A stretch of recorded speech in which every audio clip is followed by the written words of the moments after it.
बिस्मिल्लाहिर्रहमानिर्रहीम। अस्सलाम वालेकुम व्यूवर्स, कैसे हैं आप सब। Welcome back to my channel. आज मैं बनाने वाली हूँ कैपेचिनो। तो स्टार्ट करते हैं। इसके लिए मैंने लिए हैं 3 टेबलस्पून वार्म वाटर। उसमें हम ऐड करेंगे 3 टीस्पून कॉफ़ी और 3 टीस्पून शुगर। अब हम इसको ब्लेंड करेंगे कि ये वाटर से फोम की शक्ल अख्तियार कर ले।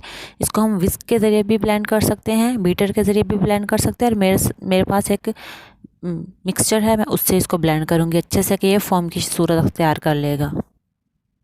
वीडियो में नज़र आ रहा होगा कि ये कितना प्यारा लग रहा है ब्लेंड होता हुआ। देखें ज़रा कितना खूबसूरत लग रहा है।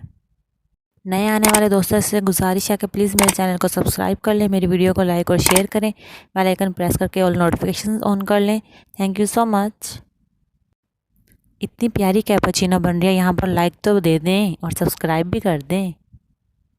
अगर हम विस्क के साथ इसको ब्लेंड करेंगे तो काफ़ी टाइम लगेगा।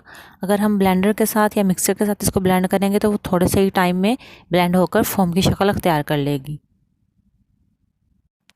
इसको ब्लेंड करने के साथ साथ मैंने मिल्क को बॉईल होना पहले ही चूल्हे पे रख दिया था और बॉईल हो चुका है अच्छी तरह से। ये ब्लेंड हो चुके हैं। अब इसको हम कप में ऐड करेंगे।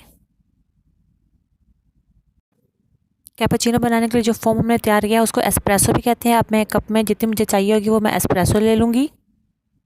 अब हम इसमें मिल्क ऐड करेंगे और मिल्क को एक ही डायरेक्शन पर रखते हुए हम इसमें मिल्क ऐड करेंगे तो ये बहुत अच्छी सी शक्ल अख्तियार कर लेगी, जैसे कि आप वीडियो में देख रहे होंगे। आपको मेरी वीडियो अच्छी लगे तो प्लीज़ मेरे चैनल को सब्सक्राइब करें, मेरी वीडियो को लाइक और शेयर करें, बेल आइकन प्रेस करके ऑल नोटिफिकेशन ऑन कर लें। मिलते हैं नेक्स्ट वीडियो में, तब तक के लिए अल्लाह हाफिज़।